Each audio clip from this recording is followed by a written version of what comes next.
कृष्णाय वासुदेवाय हरे प्रणमात्मने प्रणतकलेशानाय गोविंदाय नमो नमः।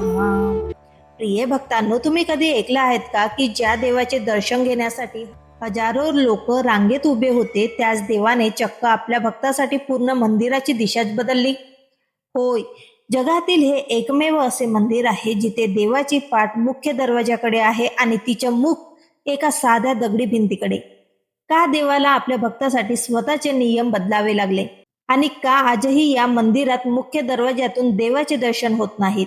ही केवळ एक गोष्ट नाही, तर सावड्या कृष्णाने आपल्या भक्तासाठी दिलेल्या एका अद्भुत खुणेचा जिवंत पुरावा आहे। चला तर मग उज्ज्वल गाथाच्या या प्रवासामध्ये आपण उघडूया या अटूट भक्तीचा अनटोल प्रवास। ही कथा आहे 16व्या शतकातील कर्नाटकाच्या उडुपी क्षेत्रातील सोन्याच्या लंकेसारखं सजलेलं श्रीकृष्णाचे भव्य मंदिर आणि तिथे येणारे शेकडो श्रीमंत लोक। पण याच गर्दीत होता एक असा भक्त ज्याच्याकडे द्यायला धन नव्हतं, पण त्याच्या हृदय श्रीकृष्णाच्या प्रेमाने ओतप्रोत भरलेलं होतं। त्याचे नाव होतं कनकदास। पण दुर्दैव तर बघा, त्या काळातील कठोर जातीभेदाच्या नियमामुळे कनकदासांना मंदिरात प्रवेश नाकारण्यात आला।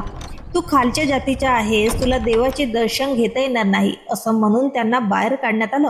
पण कनकदास डगमगले नाही।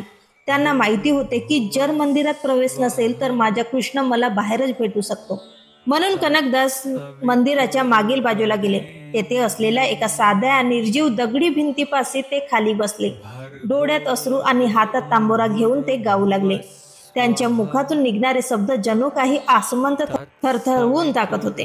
ते कृष्णाला आडवत होते की हे गोपाळा, जर तू खरोखर दीनबंधू असशील तर या गरीब भक्ताला तुझे रूप दाखव। मला मंदिरात जागा नाही, पण तुझ्या हृदयामध्ये तर जागा असेल ना? आणि मग काय, एका क्षणात संपूर्ण मंदिरात एक दिव्य प्रकाश पसरला। मंदिराला हादरे बसू लागले।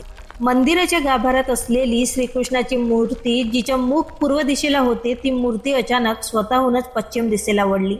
इतकंच नाही तर त्या भक्कम दगडी भिंतीला अचानक 3 मोठे तडे गेले आणि तिथे एक खिडकी तयार झाली। त्या खिडकीतून प्रत्यक्ष भगवंताने कनकदासांना दर्शन दिले। देवानं साऱ्या जगाला दाखवून दिलं की त्याला श्रीमंती नाही, तर फक्त निखळ भक्ती प्रिय आहे। आजही 500 वर्ष उलटूनही उडुपीच्या त्या मंदिरातली ती खिडकी तशीच्या तशीच आहे।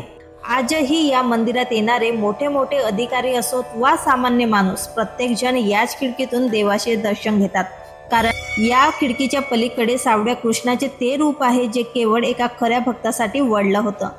कनकदासांची ही गाथा आपल्याला शिकवते की तुमची भक्ती प्रामाणिक असेल तर देव नियमही बदलतो आणि दिशाही। तर मित्रांनो, ही कथा ऐकून तुमच्या मनातही भक्तीचा ओलावा निर्माण झाला असेल तर कमेंट बॉक्समध्ये जय श्री कृष्ण लिहायला विसरू नका।